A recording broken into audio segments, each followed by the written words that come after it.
बोली वृंदावन बिहारी लाल की जय, राधा रानी सरकार की जय। आइए नित्य की तरह हमारे आज के इस वीडियो में आप सभी का स्वागत है। हमारे YouTube चैनल में जुड़ने के लिए आपका धन्यवाद। आज का यह वीडियो आप लोगों के लिए, समाज के लिए और देश की प्रगति के लिए अत्यंत महत्वपूर्ण है। खासकर उन नवयुवकों के लिए जो अभी नवविवाहित हैं, उनके लिए अधिक उपयोगी है। तो आइए इस वीडियो को ध्यान से देखिए और एक अच्छी समाज का निर्माण, एक अच्छी संतान की प्राप्ति के लिए यह वीडियो है। हम अपने समाज में अपने शास्त्रों के अनुसार एक अच्छी संतान को कैसे प्राप्त कर सकते हैं, इस विषय में चर्चा है। तो आइए इस विषय में चर्चा करते हैं। सबसे पहले ध्यान रखिएगा कि जब मनुष्य सोकर उठता है, अर्थात प्रातः काल जब निद्रा से जागृत अवस्था में आता है, तो उसका अंतःकरण जिस वस्तु का चिंतन करता है, उसका गहरा प्रभाव उसके ऊपर पड़ता है। इसी प्रकार सोने से पूर्व जिसका चिंतन करता हुआ मनुष्य सोता है, उन चीज़ों का भी गहरा प्रभाव पड़ता है। इसका कारण यह है कि उस विषय की आवृत्ति कई बार निद्रा के समय हो जाती है। जैसे किसी भी बात का चिंतन करते करते यदि आप शयन करेंगे या आप निद्रा के अधीन हो जाएंगे जब, तो भी वह विचार, वह बात, वह संवाद आपके अंतःकरण में उसकी कई बार आवृत्ति हो जाएगी। यहाँ तक कि कभी कभी उसी के से संबंधित स्वप्न भी आ जाते हैं। अर्थात वह दिमाग में, मन में चलता रहता है। इसी तरह प्रातःकालीन मस्तिष्क जो होता है शुद्ध होता है, अंतःकरण जो होता है शुद्ध होता है। उस समय भी जिस वस्तु का चिंतन किया जाता है वह भी कई बार आवृत्ति होती है उसकी। जब तक दूसरे काम में न लग जाओ तब तक उस विषय की आवृत्ति चलती रहती। इसीलिए कहा गया है कि ब्रह्म मुहूर्त में उठना चाहिए और भगवान का भजन करना चाहिए। एक बार यदि हमने भगवान का भजन ध्यान किया तो कई बार उसकी आवृत्ति चलती रहती है। अर्थात प्रातःकालीन जो हृदय होता है, जो मन होता है, पवित्र होता है। इस समय पूजा पाठ का अधिक महत्व माना गया है। वैसे सूर्य उदय होने से पहले बिस्तर को त्याग कर और नित्य कर्म से निवृत्त होकर के, स्नान ध्यान से निवृत्त होकर के और भगवत भजन करना चाहिए। यह अपने नित्य कर्म के रूप में, अपने स्वभाव में, अपनी दिनचर्या में सम्मिलित कर लेना चाहिए। आइए आगे बढ़ते हैं। इस बात का प्रमाण आदि आपको चाहिए है तो मैं इसका प्रमाण भी देता हूँ। रात्रि में यदि आप जिस विषय का चिंतन करते करते और शयन करेंगे, वह बात कई बार आवृत्ति होगी और कई बार आवृत्ति होने से आपको यदि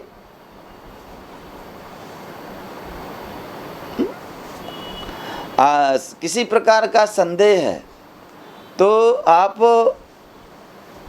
ध्यान दीजिए कि जब आप लघु शंका के लिए उठेंगे तो अपने दिमाग में गौर करेंगे तो आपकी वह आवृत्ति चलती समझ में आएगी आपको। यह प्रमाण है। भविष्य पुराण में कहा गया है कि यदि हाथ पैर को धो करके, मुंह धो करके,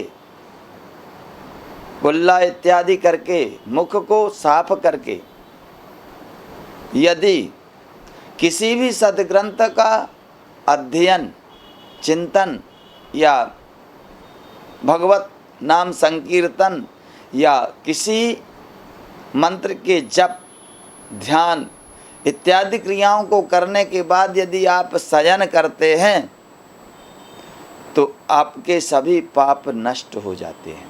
भविष्य पुराण में कहा गया, मुच्यते सर्व पापेभ्यो ब्रह्म हत्यादिभिर विभव। मुच्यते सर्व पापेभ्यो ब्रह्म हत्यादिभिर विभव। पुराणम सात्विकम रात्रौ शुचिर्भूता शृणोतु यह। अर्थात किसी भी सदग्रंथ का अध्ययन, मनन, चिंतन, ध्यान भगवान का करके पवित्रता पूर्वक यदि आप शयन करते हैं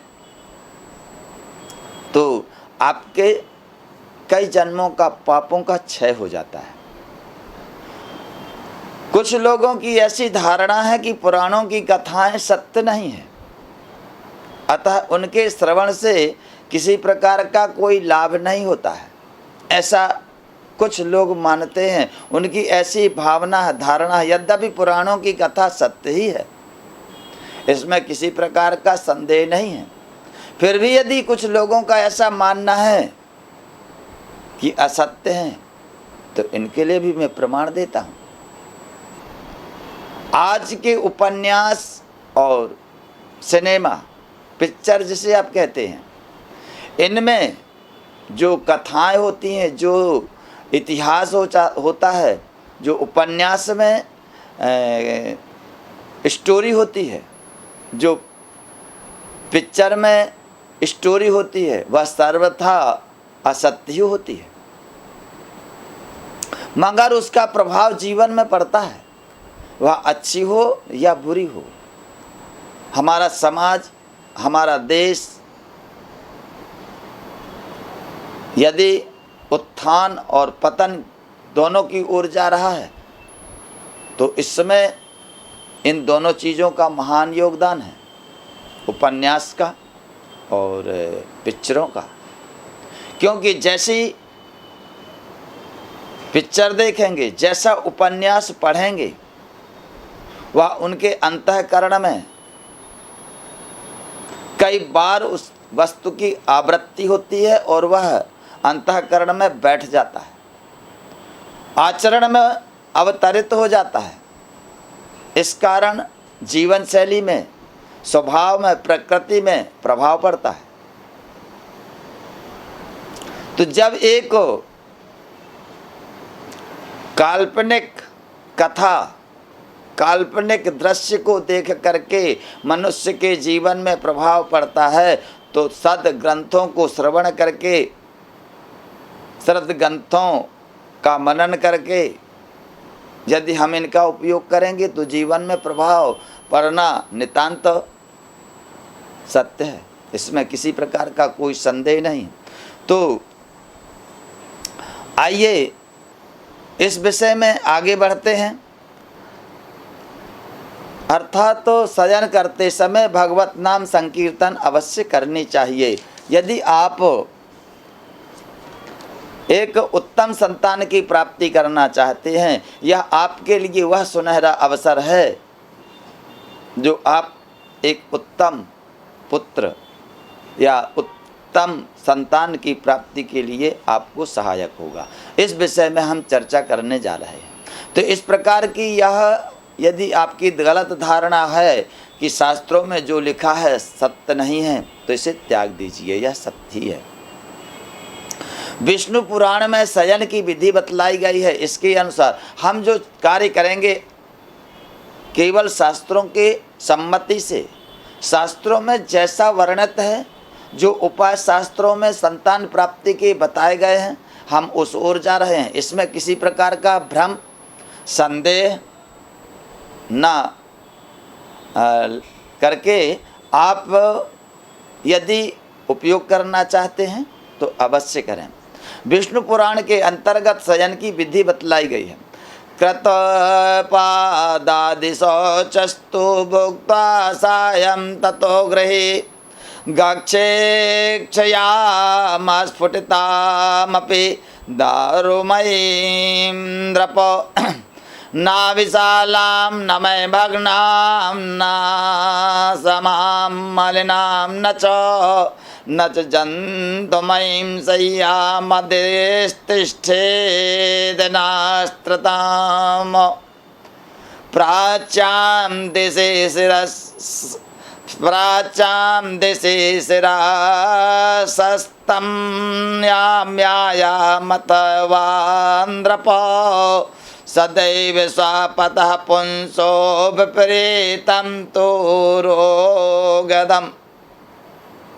हाथ पैर धोकर पवित्र हुआ मनुष्य सायंकालीन भोजन करके काष्ठादि से निर्मित अर्थात लकड़ी की सैया होनी चाहिए, जैसे पलंग है, तखत है, लकड़ी से निर्मित होने चाहिए।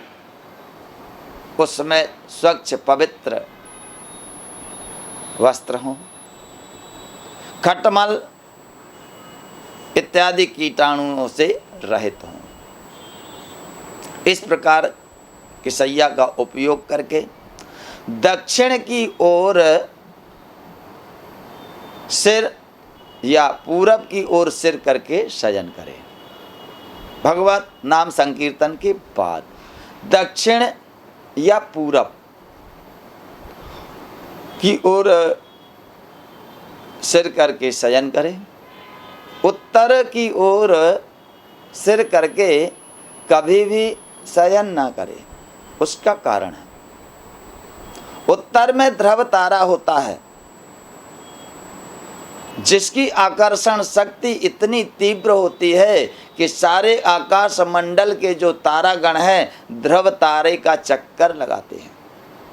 इतनी तीव्र आकर्षण शक्ति ध्रुव तारा में होती है। यदि आप उत्तर की ओर सिर करके शयन कर रहे हैं तो उस ध्रुव तारा की आकर्षण शक्ति जो होती है आपके शरीर पर भी प्रभाव डालती है और शरीर के मलादि की गति जो है उल्टी हो जाती है, अर्थात ऊर्ध्व गति को प्राप्त होते हैं, ऊपर को खींचते हैं। मलादि जो निषेध पदार्थ हैं जिन्हें हम प्रातःकालीन त्यागते हैं उसमें बाधाएं उत्पन्न होती हैं। यदि जो व्यक्ति नित्य उत्तर की ओर सिर करके शयन करता है उसके स्वास्थ्य में परिवर्तन होता है, रोगाणु बढ़ते हैं, अर्थात रुग्ण जल्दी होता है, स्वास्थ्य में सुधार तीव्रता से नहीं हो पाता। अर्थात स्वास्थ्य लाभ की दृष्टि से भी उत्तर की ओर सिर करके कभी शयन नहीं करना चाहिए। उत्तर की ओर शयन करने वाला व्यक्ति जल्द ही रोग से ग्रसित हो जाता है। इस प्रकार दक्षिण या पूर्व की ओर मुख करके शयन करना चाहिए। छोटा तकिया का भी इसी प्रकार विधान है ताकि जो शरीर के निषेध पदार्थ हैं, मलादि पदार्थ हैं, वह ऊपर ना चढ़ें, अर्थात उनका ऊर्ध्व ऊपर को आना श्वास की गति से होता है तो वह भी ना हो, इसलिए तकिए का भी विधान शास्त्रों में बतलाया गया है। इसके बाद नित्य 21 दिन के ब्रह्मचर्य का पालन करना चाहिए पति पत्नी को। यदि अच्छी संतान प्राप्ति के आप इच्छुक हैं तो 21 दिन का ब्रह्मचर्य का पालन करना चाहिए। ब्रह्म अर्थात तो जो सबसे पवित्र, सबसे शक्तिशाली जो शक्ति है उसे ब्रह्म कहते हैं। ब्रह्म अर्थात ईश्वर।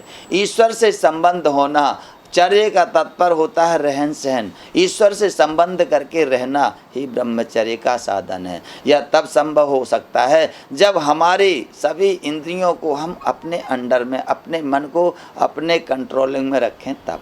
तो मन को अपने कंट्रोल में रखते हुए इस साधन को करना चाहिए। यदि अच्छी संतान आप चाहते हैं कि हमें एक संस्कारवान, भाग्यवान पुत्र या पुत्री की प्राप्ति हो, तो इस प्रकार आप इसका उपयोग कर सकते हैं। आगे बढ़ते हैं। भोजन 2 टाइम या 3 टाइम जितनी बार भी करें, भोजन के बाद में थोड़ा सा गुड़ अवश्य खाएं, पति पत्नी दोनों।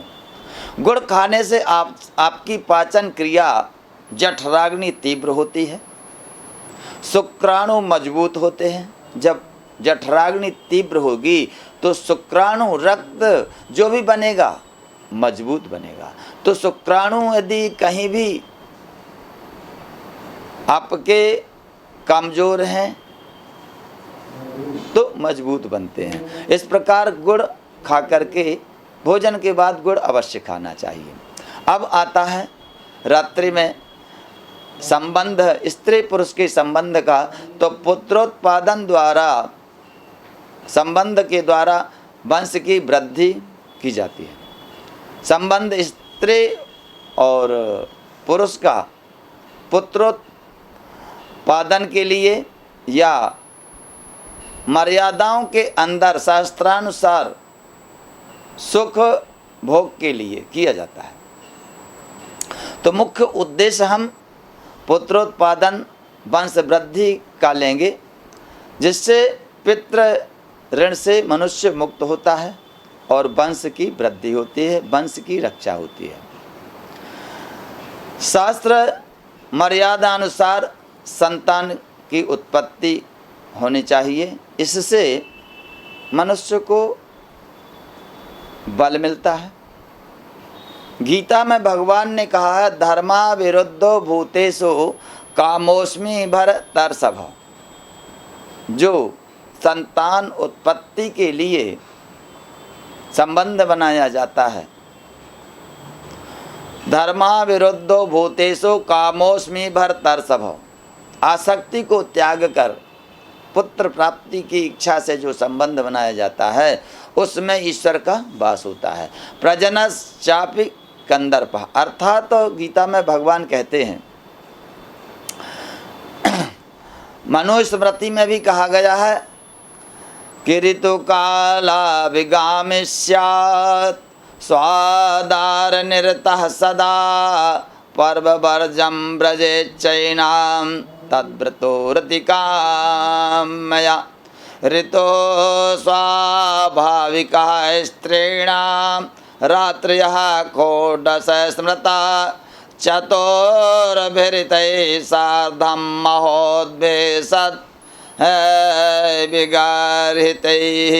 ऋतुकालाभिगामी स्यात् स्वादारनिरतः सदा पर्वं वर्जं व्रजेच्चैनां तद्व्रतो रतिकाम्यः। जो तिथियाँ, जो ऋतु काल वर्जित किया गया है, जिस समय शास्त्रों में इसका निषेध किया गया है, उनका ध्यान रखते हुए संबंध स्थापित करना चाहिए। कौन कौन से काल वर्जित किया गया है, आइए जानते हैं।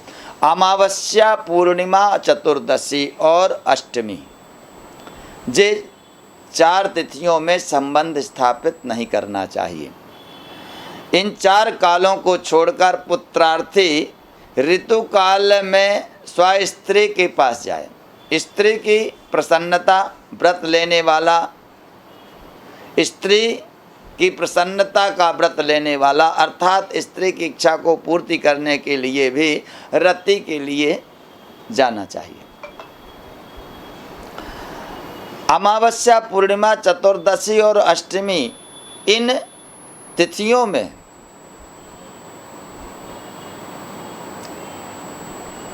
मनुष्य के अंतःकरण में रक्त और वायु का प्रभाव तीव्र होता है।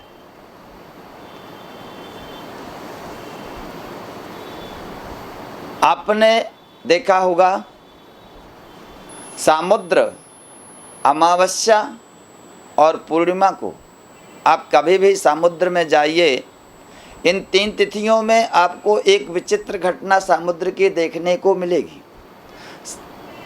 समुद्र का जल अमावस्या और पूर्णिमा में, चतुर्दशी में समुद्र की लहरें तीव्र होती हैं, इनकी ऊंचाई बढ़ जाती है।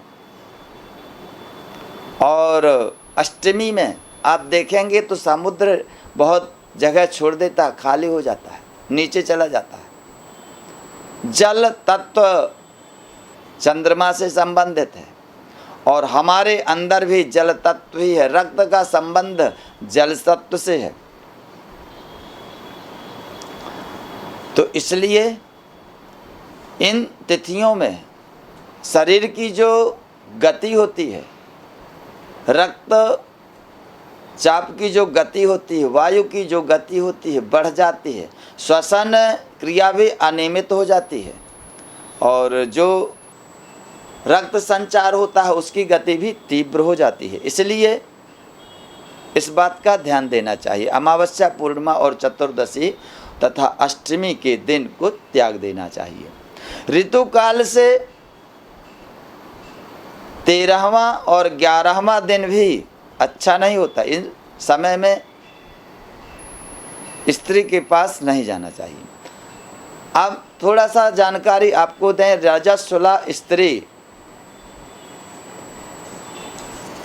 में क्या गुण होते हैं, कैसे स्थिति में कब कैसा उनसे संबंध होना चाहिए। ऋतु काल में रजस्वला के को क्या धर्म है, किस बात पर विचार करना चाहिए, इस विषय में सोचते हैं।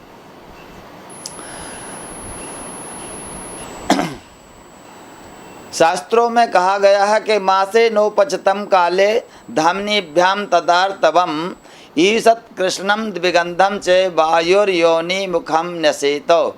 1 मास तक स्त्रियों के शरीर में दुर्गंध अशुद्ध रक्त एकत्रित होता है। वह वायु के द्वारा, वायु के दबाव के द्वारा योनि के रास्ते में 1 मास में उसका स्राव होता है। उसे ही ऋतु काल अर्थात मासिक धर्म कहते हैं। यह रक्त दुर्गंध युक्त ही नहीं, विषैला भी होता है। यह आप इस बात का ध्यान रखें। वैज्ञानिक परीक्षण में भी यह बात साबित हो चुकी है। 1920 में डॉक्टर शेरिक ने अनुभव किया था कि यदि कोई फूल रजस्वला स्त्री के हाथों में दे दिया जाए तो वह फूल जल्दी मुरझा जाता है। 1923 ईस्वी में डॉक्टर मिकवर्ग ने अनुभव किया कि यदि रजस्वला स्त्री के हाथ में मेंढक कुछ पलों के लिए दे दिया जाए तो उसकी जो हृदय की गति है रुक जाती है।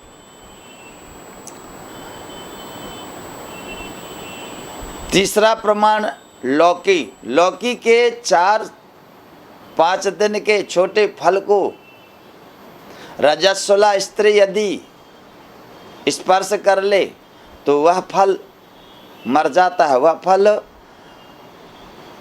की वृद्धि नहीं होती।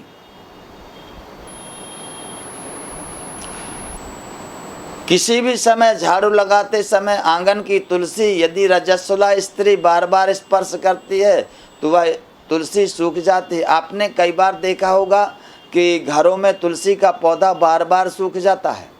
रजस्वला स्त्री के स्पर्श से तुलसी का पौधा सूख जाता है। वह जो रक्त है अशुद्ध या दुर्गंध युक्त ही नहीं होता है, विषैला भी होता है, उसमें विषाणु होते हैं। तो ऐसा आप यदि आपके घर में भी बार बार तुलसी का वृक्ष सूखता है तो ध्यान रखिएगा, घर में अशुद्धियां फैलती हैं। घर में रखा हुआ अचार इत्यादि यदि रजस्वला स्त्री बार बार स्पर्श करती है तो खराब हो जाता है, उसमें कीड़े पड़ जाते हैं। ऐसी बहुत सारे प्रमाण हैं जो बतलाते हैं कि रजस्वला स्त्री के अंदर विषाणु होते हैं। इसलिए रजस्वला स्त्री का स्पर्श, रजस्वला स्त्री के हाथ का भोजन, रजस्वला स्त्री के हाथ का जल ग्रहण नहीं करना चाहिए 4 दिन तक। यदि आप करते हैं तो आपकी बुद्धि, आपका तेज, आपका बल, आपका नेत्रों की ज्योति इत्यादि में बहुत बड़ा प्रभाव पड़ता है। रजसाभिप्लुतां नारीं नरस्य हयोपगच्छताः प्रज्ञा तेजो बलम चक्षुरायुश्चैव प्रहीयते। अर्थात तो इन समय में रजस्वला स्त्री से दूरी बना के रखना चाहिए।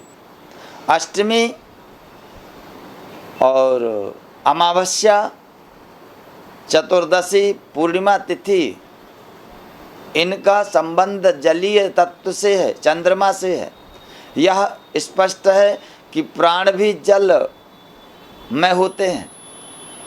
श्रुति कहती है, श्रुति में कहा गया है कि अपोमय प्राण, अर्थात जल ही प्राण है। केवल जल पीकर मनुष्य बहुत दिन तक जीवित रह सकता है। यही प्रयोग कराने के बाद में छंदोग्य उपनिषद में कहा गया है, आपः पीतास्त्रेधा विधीयन्ते तासाम यह स्थविष्टो धातु मूत्रम भवत्यो मध्यस्थलोहितम योनिष्ठ सा प्राण। अर्थात तो पिए हुए जल का तृतीय भाग लघु संख्या से बाहर हो जाता है, उसका तृतीय भाग रक्त के रूप में परिणत हो जाता है और उस तृतीय भाग सूक्ष्म प्राण में परिणत हो जाता है। अर्थात पिए हुए जल से मूत्र, रक्त और प्राणों का निर्माण होता है, मन का भी निर्माण होता है। जल से बने रक्त तथा प्राण की गति पर चंद्रमा की गति का प्रभाव पड़ता है, क्योंकि सभी जल तथा जलीय पदार्थों में चंद्रमा का प्रभाव अधिक पड़ता है। इसका प्रत्यक्ष समुद्र तट पर आपको देखने को मिलेगा।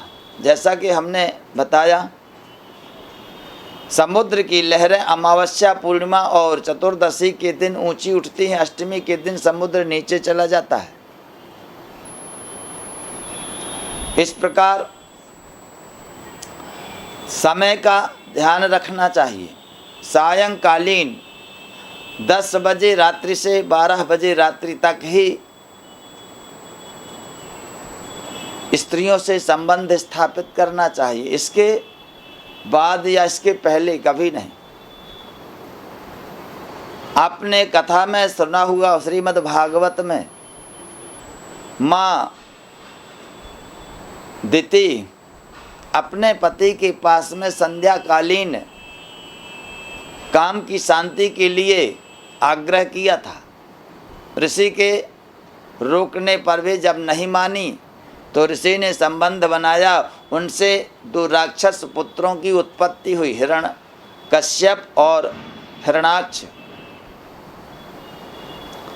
तो समय का भी बहुत ध्यान रखना चाहिए। 21 दिन के ब्रह्मचर्य का पालन, नित्य भगवत पूजन और हरि स्मरण मंत्र का जाप इत्यादि करने के बाद यदि आप संतान की प्राप्ति करना चाहते हैं तो ऐसे समय में आपको एक अच्छी संतान प्राप्त होगी, जो आपका सम्मान ही नहीं, देश का गौरव और आपके कुल खानदान का नाम बढ़ाने वाली होगी। भक्त प्रहलाद का जन्म भी जब हुआ है, उसे भी आप इतिहास में देख सकते हैं। हिरण्यकश्यप तपस्या के लिए गया था। वहाँ बृहस्पति जी गए थे तोता बन करके। जब हिरण्यकश्यप तपस्या के लिए बैठा तो बृहस्पति महाराज ने नारायण का जाप किया, श्रीमन नारायण नारायण नारायण। इस प्रकार हिरण्यकश्यप तपस्या छोड़ के जब घर आ गया, कयादू के पूछने पर कारण बताया तो कयादू ने हिरण्यकश्यप से बहुत कीर्तन कराया। उसी दिन संबंध स्थापित हुआ और गर्भाधान हुआ, जिसमें भक्त प्रहलाद जी की उत्पत्ति हुई। भक्त ही नहीं, आपके दैनिक कार्यों के लिए भी एक सुशील, धर्मज्ञ, होशियार संतान की आवश्यकता है। आप यदि अच्छी संतान चाहते हैं, आप यदि चाहते हैं कि हमारे कुल खानदान का गौरव और हमारा सम्मान करने वाला पुत्र हो, तो इसे आप अपने जीवन में प्रयोग में ला सकते हैं। आपको अच्छी संतान की प्राप्ति निश्चित होगी। यदि आप वैसे भी नित्य जो क्रियाएं यह बतलाई गई हैं भगवत भजन की नित्य यदि प्रयोग में लाते हैं, तो आपके जीवन में भी एक अच्छा समय आने वाला है। यह नितांत सत्य है, क्योंकि जिसका भविष्य अच्छा होता है वही सत्कर्मों की ओर बढ़ता है। यह ध्यान रखना चाहिए। मनुष्य का जीवन, मनुष्य का मन और जल, ये दोनों अधोगामी हैं, नीचे की ओर जाने वाले हैं, ऊपर नहीं जाते। इनको ऊपर ले जाने के लिए साधन जुटाने पड़ते हैं, अर्थात मेहनत करनी पड़ती है। जब मेहनत करोगे तब इनकी रास्ता को रोक करके मोड़ सकते हो। इसी प्रकार मन का और जल का दोनों का एक ही स्वभाव है और दोनों जल तत्व से उत्पन्न होते हैं। तो इतना ध्यान रखें। आप अपने जीवन में भी इनका प्रयोग यदि करेंगे, भगवत भजन के जो कार्य बताए गए हैं, तो एक सुंदर अवसर आपको प्राप्त होगा। आइए थोड़ा सा संकीर्तन करेंगे और फिर इसको विराम देंगे। यदि आप हमारे YouTube चैनल से पहली बार जुड़े हैं, हमारा YouTube चैनल आपको पसंद आता है, आपको नई नई जानकारी आपके कल्याण के लिए प्राप्त होती हैं, तो हमारे YouTube चैनल को एक बार सब्सक्राइब कर लें, शेयर करें, अपने इष्ट मित्रों को भी बतलाएं और इसका लाभ उठाएं। आगे भी हमारे द्वारा एक अच्छे विषय में आपको जानकारियाँ प्राप्त होती रहेंगी। जय श्री कृष्णा, जय श्री राधे।